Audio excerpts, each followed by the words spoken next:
ऐसा बहुत कम होता है कि आप पहाड़ों पर बर्फ़ देखने जाओ और तभी आपके वक्त के मुताबिक बर्फ़ पड़ जाए।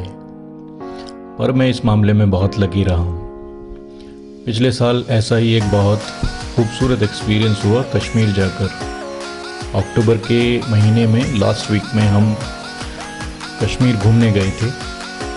21-22 अक्टूबर को वेदर प्रेडिक्शन से पता चला कि बर्फ़ पड़ सकती है, तो हम चल पड़े सोनमर्ग की तरफ।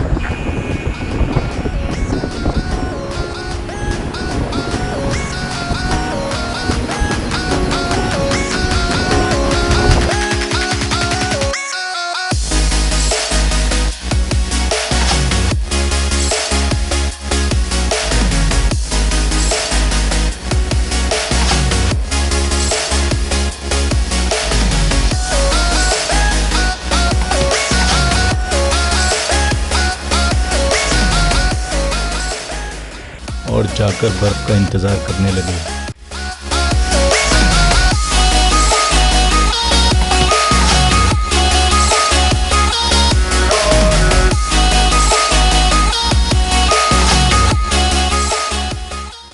रात को ठीक 11 बजे बर्फ़ पड़ना शुरू हो गई और हमसे खुशी रोकी नहीं गई।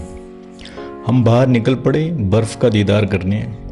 आखिर क्या पता कल पड़े ना पड़े। घंटों तक बर्फ देखते रहे और फिर सो गए।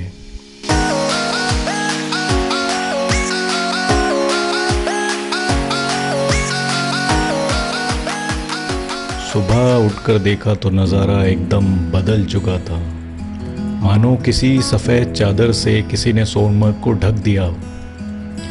हमने बहुत देर तक बर्फ का लुत्फ उठाया और फोटोज भी लिए। ये है जन्नत, कश्मीर में जन्नत देखिए।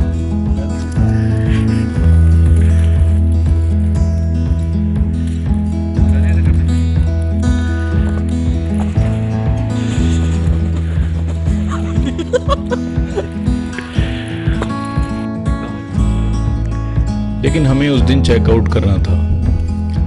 सड़कें भी बर्फ से ढक चुकी थी, उस पार से कोई गाड़ी नहीं आ रही थी। हमने बहुत कोशिश करके अपनी टैक्सी को होटल के सामने पड़ी बर्फ से रोड पर धकेला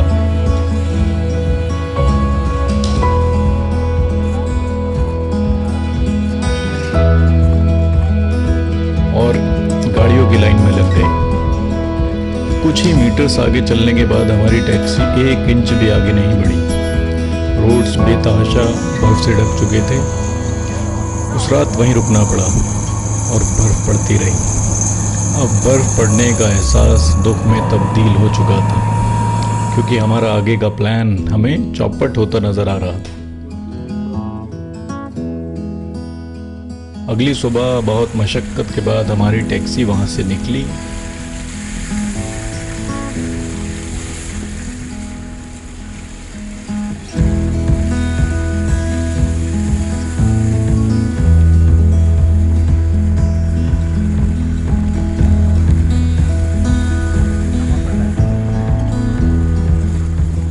मुश्किल रास्ते ख़त्म होने के बाद हमने बहुत राहत की सांस ली और रास्ते में बर्फ़ से ढके पहाड़, नदी और रास्तों का लुत्फ़ उठाया।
से आते हुए लोगों को देखकर मानो लग रहा था कि टाइमिंग कितनी इम्पोर्टेंट चीज़ होती है। जाने वालों को ना जाने की वार्निंग दी जा रही थी और अगर पहुंच भी गए तो शायद वो पहली बर्फ़ पड़ने का जो लुत्फ़ होता है वो ना उठा सकें।